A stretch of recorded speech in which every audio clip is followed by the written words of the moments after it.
Miriam Joy and welcome to my studio. Today we're going to make a little fall sign or a plaque and just something to make the fall holidays a little bit special. You can find any of these in the regular craft stores. They're just little wooden signs or plaques, and they just have a little hanger right on them and they're ready to go. They're usually under $2, so they're really not that expensive at all. I did do some gold leafing, so that's what we're going to show first.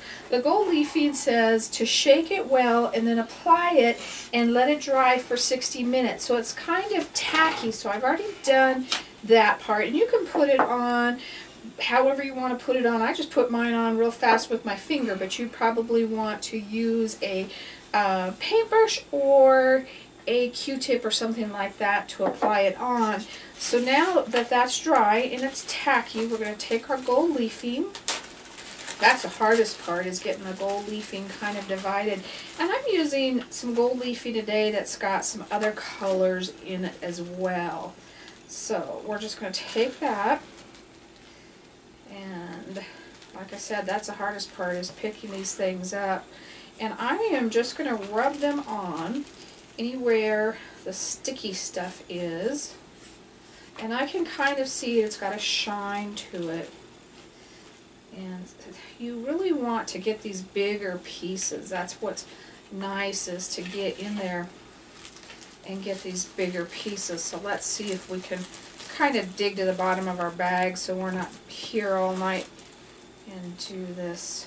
There's a little bit bigger one. There's some great ones. And usually when you have one, there's more than one of them in the thing. So I'm just kind of rubbing it in. Now we've got that guy covered up. And usually when there's one, there's more than one of these. And we're going to kind of, I had where my receipt stuck over, it kind of left the thing there, and I don't want that, so we wanted to make sure that we covered that up. I've got another larger area right in here.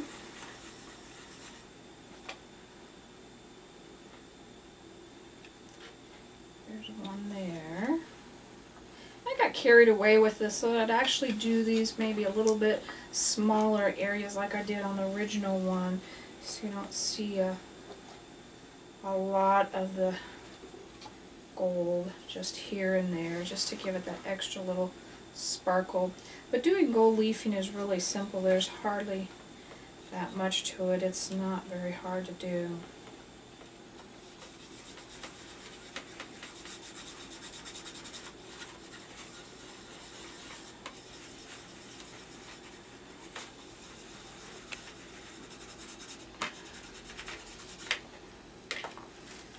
Alright, got a couple more here.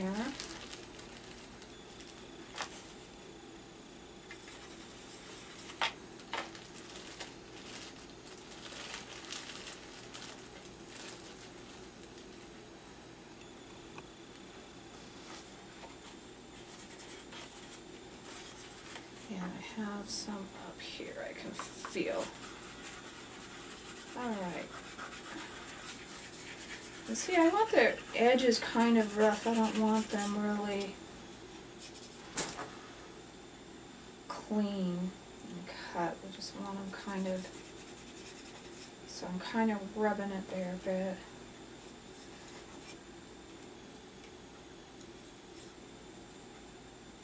A bit more there, a little bit more right there. Alright. You can do more, less, whatever you feel. So now that we've got all the tacky parts done, we're going to take that off. And do it on a plate or something where you can get this back into the bag. We did pretty good today, but a lot of times you'll have it all over everything. So we want to make sure that we get that somewhere where we can get it back into its bag. So we'll set that aside out of our way. What we're going to do is we're actually going to float the edges, and I would normally do that first, but this took 60 minutes to dry, so that's the reason that I did that process first. A lot of you ask me how to float color. So we're going to do a quick little demo on it. First thing you want to do is wet your brush. Next thing you're going to do is take the water out. And if you look at the brush, the instant it goes from shiny to dull, your brush has the right amount of water in it. Some teachers teach you to set it down once and set it down twice, and then you have enough water in it. Then what you're going to do is you're going to load half your brush in the paint, so it's only halfway through your brush. It's not all the way through your brush. And then we're going to blend it out onto our plate. You could use palette paper, you can use wax paper, you can use whatever you want. And as you see, I'm going one direction, I'm also going back the other direction. And you see the paint is going from a line of paint to nothing. And that is blending or floating that paint out. Sometimes people will refer to it also as shading or highlighting, and that just depends on a different darker or lighter color, but it's not necessarily the technique that's used. So this is floating your color on or blending it out. And you need to do this each and every time. Now, when the wooden sign was blank, the first thing I did is I took some gold yellow and I watered it down and I base coated this whole thing with the golden or empire yellow and let that dry first. That's the first thing we did. Now we're coming back with this, and this is tangerine. And what I want is a red or orange red color. And we're going to float this color starting near the outsides. Now, you normally shouldn't have to work it back and forth so much, but this wood is more absorbent than you would normally be working on. You can also take the bottom of your brush like that and clean it out so you make sure you don't get that paint all the way through. It's another little technique that helps. But normally, as a rule, you don't walk back and forth. You just float right on. So we've got that going around. And see how much that's already adding to that sign? Walk that out. Just pull that some more. And you can see I'm loading it each and every time. Walk that right across. Now see, if you did the gold later, that would be on top of your orange. It doesn't matter, there's no right or wrong. Okay, we've got that all the way around. Another thing I'm going to do is I'm going to circle off, instead of, my corners are kind of square, and I'm going to just walk that down a little bit so they're not so square. Pull that down. And because this is yellow here, we're going to take that color now. I'm just going to add straight water to it, so it's just a little bit of a wash. And I am going to color those sides so they don't look like they don't belong. See how that just blends that in? And if you look at this side, how it doesn't look like it matches. So we're just going to do that all the way around real quick.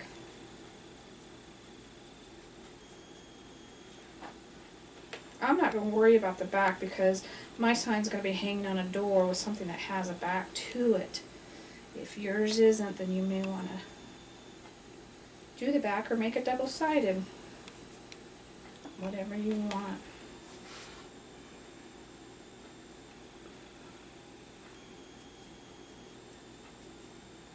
Make sure if you've got any paint up here that you just kind of blend that in, that it's not left just a paint on top. And another thing I didn't say when I was working here, I used a 1/2 inch flat brush to do the floating with. I also, my preference is an angle brush. That's what I was taught with, and that's what I taught other people how to use. But a flat is what most people learn with. Okay, so I already mapped out my little fall on my sign. So I'm going to come in with my wax design, and I am going to use the 0 tool, the smallest end, And I'm going to do one up and one down to make the lettering. Make sure you can see here. And if you just did the yellow base coat, make sure that it is completely dry and not wet.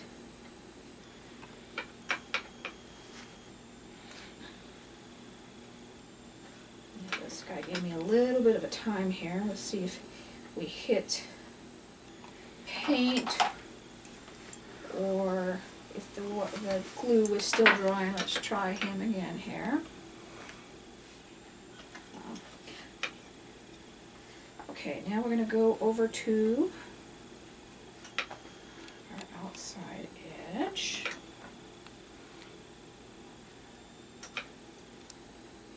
Just going to walk it. Yeah, it doesn't like it's still a little bit too wet, but that's okay. I'm going to make it work. Just let yours dry a little bit more.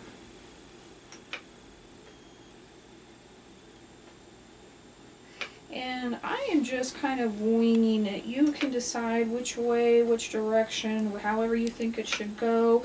On the other one, I just did them one at a time. So you can decide what's right and what's wrong. There is no right or wrong, you know me. It's just how you do it. And doing it is half the battle.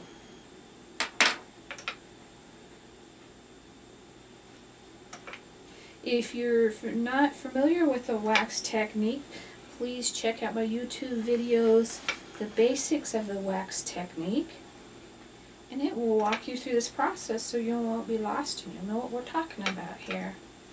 Now this other little guy, I had tested him to kind of see, but we've kind of laid that gold over, and I didn't think it would stick to the wax, but it kind of did. So I'm just going to remove a little bit of that with my hobby knife. Alright, now what I'm going to do, see this one's much more bold than the one with just the little lettering. But what I would like, don't do what I did. Sometimes I get in too big of a hurry for myself, especially when I'm shooting these videos. I'm going to add some dots. Of course, you saw I already got some dots added for me.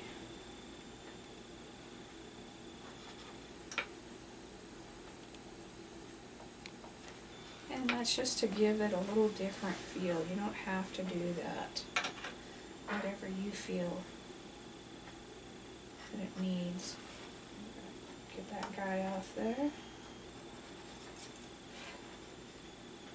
And we're going to remove that guy. Cut the side of the other stroke first. And remove it. Okay. So now we've got that all done. Got our fall on. And I came in and did some little swirls here and there. And what I used was pressed leaves. So if you want to set some pressed leaves down and kind of see where you might want some other strokes, or maybe you don't want some other strokes with the squiggles on them. It's up to you. Another thing you could do is use a wax liner and come in and just make some curlicues just with lines, so they're not, so they're more uniformed and not just squiggles like these are. But that adds a little bit more to those. I think I'm going to try one more right here. Alright.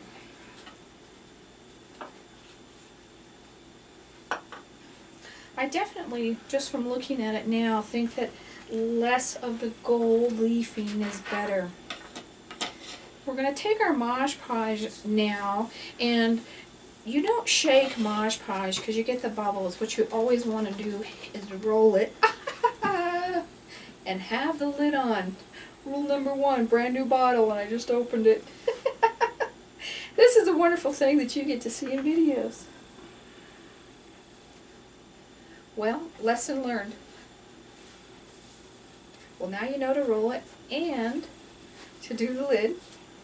And we have got this everywhere, and we're too far in this video to start reshooting. So this is a thing in life that happens that we want to leave for you. So if it happens to me, it's going to happen to you. This is a brand new bottle. Oh, this is wonderful. This is going to be one of your trivia questions. In which episode did Miriam spill the Mod Podge? You want to use an old brush. We're going to use up our stuff here.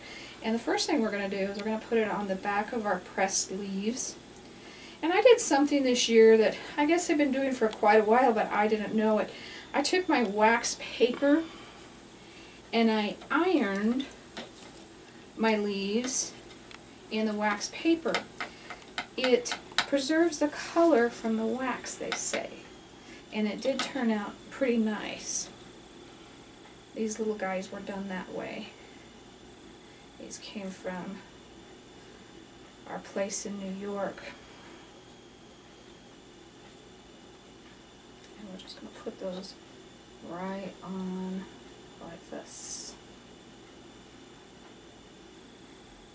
And I took the little, this way we'll do differently. We'll try to put him down first, and then we'll lay him over the top. And there we go. So we're just going to come back in. And you want to go over these and push them down while they're drying. And we want a couple coats on this after this first one dries. And this is your sealing. You won't have to seal this again or your wax again. This will already be sealed.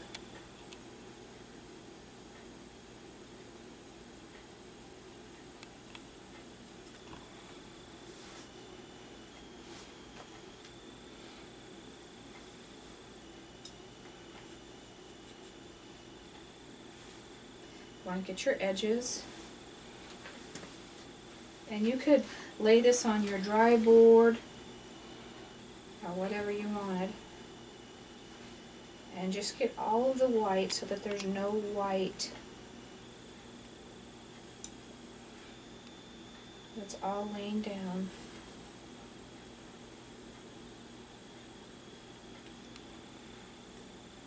Now you can see why I spray varnish so much.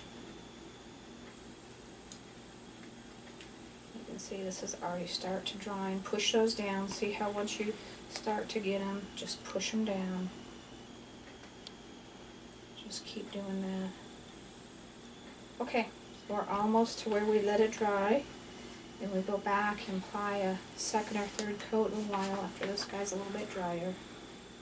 And I go buy a new varnish, a new bottle of Mod Podge.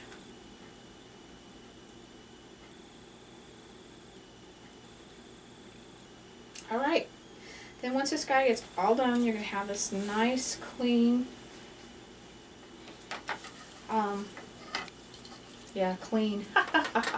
clean little sign. And I found some little scrapbook design. They were, half of them were flat, and they're just little jewels, and I glued those on with tacky glue after I was done, just to give it that extra little sparkle. So, thanks for coming and having a fun mess with me today. I hope you learned something like making sure the lid is on your Mod Podge before you roll it, not shake it. And if you have any questions, please email me at art@miriamjoy.com. If you need any of the products that we used today, please visit my website at miriamjoy.com. Jump over to the YouTube tab from there and check out more fun YouTubes, or the Facebook tab. And we've got some fun competitions going on in the month of November. So thank you for joining me today, and God bless.